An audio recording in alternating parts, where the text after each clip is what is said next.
Hello everyone, and welcome to bonus coverage of the National Farm Machinery Show in Louisville, Kentucky.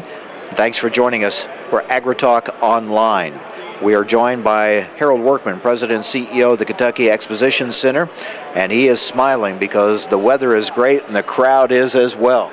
It is. You know, the crowd keeps growing. At the end of the day, we may not be able to move around here, and that's okay.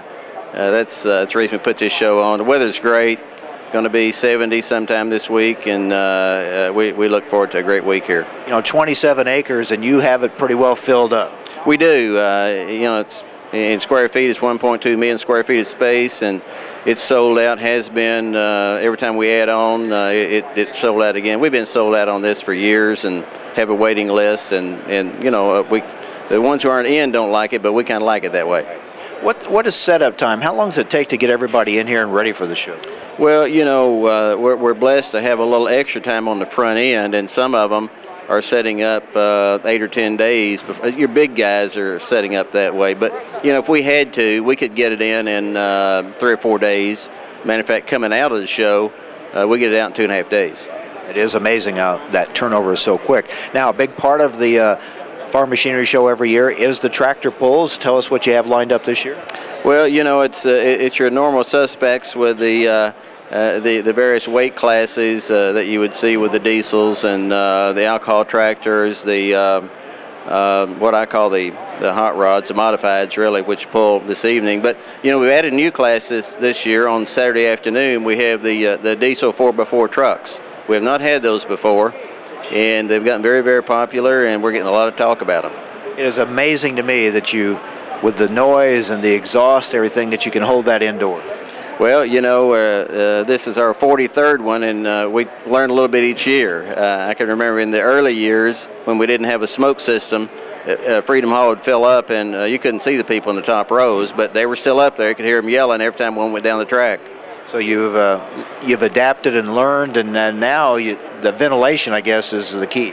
It really is. Ventilation system just to keep clean air in there, but also the smoke exhaust system that is in Freedom Hall that when we renovated it, we actually put it in the concrete and up through the ceiling so that we can, every time that tractor goes down through there, we can suck all that smoke off that engine and take it right outside and not have it inside the building. Your facilities here, to have all this under roof, is just amazing. I think you've kind of finally stopped adding on for right now, but you've made so many improvements and additions over the years. We have, you know, over the last 20 years, I guess, we've added 500,000 square feet or more, renovated some other into Class A space, so that we've got about 800,000 square feet of Class A in our entire 1.2 million. And that's kind of the line that we need to be at as it relates to trade shows and conventions, knowing what the big ones are looking for. You mentioned 800 exhibitors or so here, and you have a waiting list to get in. What are some of the other big conventions that you hold in?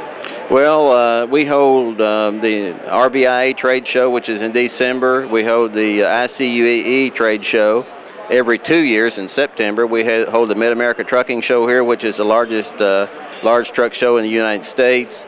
And the North American International Livestock Expo, which is in November. Of course, we own and produce the Kentucky State Fair. And I could go on and on. I know you don't have that much time, but that's some of the larger ones. Well, it's a great facility, and I think speaks well to this particular event that through good weather and bad, through good economic times and bad, the turnout is tremendous. Well, it has been. You know, we're blessed to be part of the agribusiness industry. And you're right. Last year we had ice and snow the first day, and we still had a good crowd. And before the week was over, we still had about 300,000. Our space was all sold out, as I said before. And it just seemed to continue each and every year, and we're very pleased with that. And as you've mentioned to me before, this is really a show that exhibitors want to be at. You don't want to be conspicuous by your absence. Well, that is correct. You know, we had a lot of returnees each year as far as the attendees go that come to see the show, and you know, if you're not in your particular spot that you've always been in, they ask where you are or why you're not here, and I think most of the exhibitors who are a part have to be here because it really means that much to their business throughout the year.